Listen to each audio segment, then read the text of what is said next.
Hi guys, welcome back to my channel. இன்னைக்கு நம்ம quick and ஈஸியாக மெக்ரோனியை பாஸ்தா சாஸ் வச்சு எப்படி செய்கிறதுன்னு பார்க்க போகிறோம்.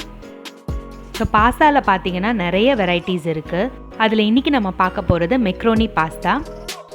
இதை டின்னருக்கு, பிரேக்ஃபாஸ்ட்க்கு, ஏன் ஈவினிங் டிஃபனாக கூட இதை நம்ம குழந்தைங்களுக்கு செஞ்சு கொடுக்கலாம்.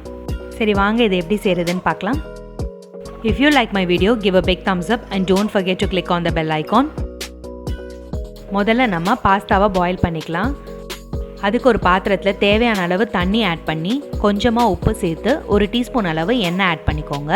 ஸோ தண்ணி நல்லா கொதி வந்ததும் அடுத்து நம்ம பாஸ்தாவை ஆட் பண்ணிக்கலாம்.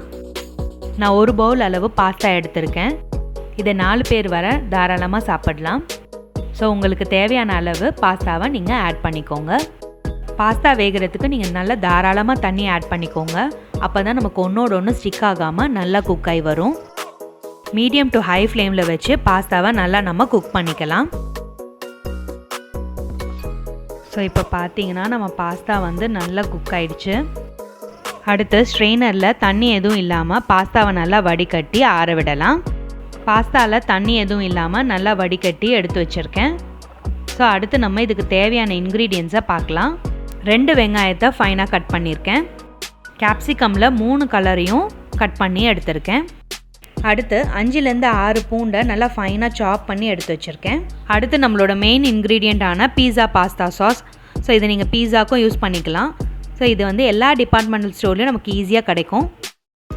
அடுத்து நம்ம பேனை ஹீட் பண்ணி அதில் கொஞ்சமாக எண்ணெய் சேர்த்துக்கலாம். எண்ணெய் நல்லா சூடானதும் அதில் நம்ம பொடியாக கட் பண்ணி வச்சுருக்க பூண்டை சேர்த்து நல்லா கலர் சேஞ்ச் ஆகிற வரைக்கும் ஃப்ரை பண்ணிக்கலாம். பூண்டு நல்லா கலர் சேஞ்ச் ஆகி ஃப்ரை ஆகிடுச்சு. அடுத்து நம்ம கட் பண்ணி வச்சுருக்க வெங்காயத்தை ஆட் பண்ணிக்கலாம். வெங்காயம் நல்லா கலர் சேஞ்ச் ஆகி வதங்குற வரைக்கும் நல்லா அதை சாட்டே பண்ணிக்கோங்க. வெங்காயமும் நல்லா வதங்கிடுச்சு. அடுத்து நம்ம கட் பண்ணி வச்சுருந்த கேப்சிகமை சேர்த்துக்கலாம். நீங்கள் கேப்சிகம் மட்டும்தான் சேர்க்கணும்னு இல்லை, நீங்கள் கார்னு, கேரட், ஸோ எது உங்களுக்கு பிடிக்குமோ அந்த வெஜிடபிள்ஸை நீங்கள் ஆட் பண்ணிக்கலாம். நீங்கள் எந்த வெஜிடபிள் ஆட் பண்ணாலும் கூட கண்டிப்பாக கேப்சிகம் ஆட் பண்ணிக்கோங்க. அப்போ தான் உங்களுக்கு அந்த ஃப்ளேவரும் டேஸ்ட்டும் வந்து நல்லாயிருக்கும். ஸோ இப்போ இதை எல்லாத்தையும் நல்லா நம்ம மிக்ஸ் பண்ணி ஒரு 2 நிமிஷம் நல்லா சாட்டே பண்ணிக்கலாம். ரொம்ப கேப்சிகமாக நம்ம குக் பண்ண தேவை கிடையாது. ஸோ அதனால் ஒரு 2 நிமிஷம் நல்லா வதக்கிக்கலாம், அவ்வளோதான்.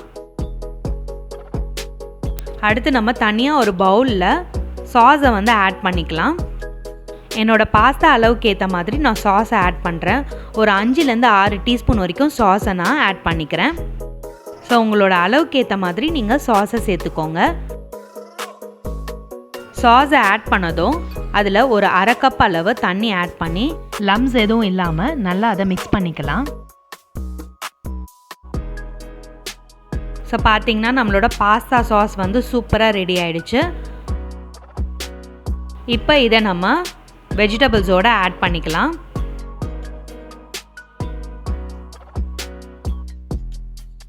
சாஸோட வெஜிடபிள்ஸை நல்லா நம்ம மிக்ஸ் பண்ணி விடலாம்.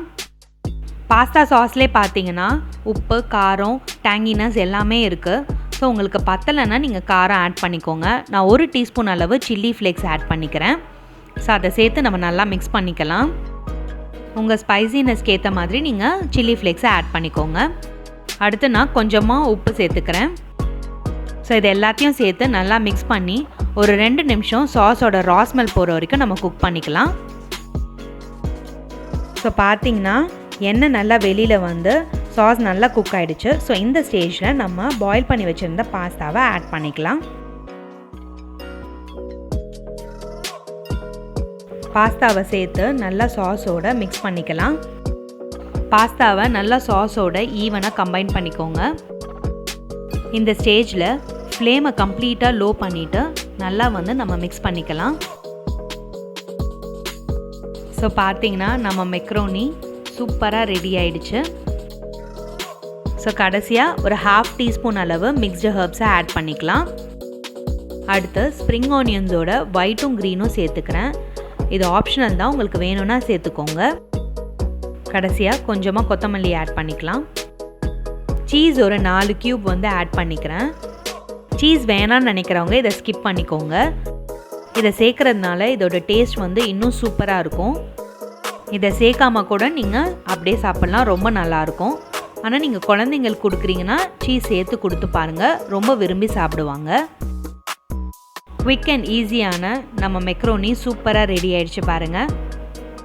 மெக்ரோனியை பாயில் பண்ணி வச்சுருந்தா போதும், 5 நிமிஷத்தில் நீங்கள் இன்ஸ்டண்ட்டாக இந்த ரெசிப்பியை நீங்கள் செஞ்சிடலாம். ஸோ வீக்கெண்ட் ஸ்பெஷலாக நீங்களும் உங்கள் வீட்டில் ட்ரை பண்ணி மறக்காமல் உங்கள் கமெண்ட்ஸையும் ஃபீட்பேக்கையும் ஷேர் பண்ணுங்கள்.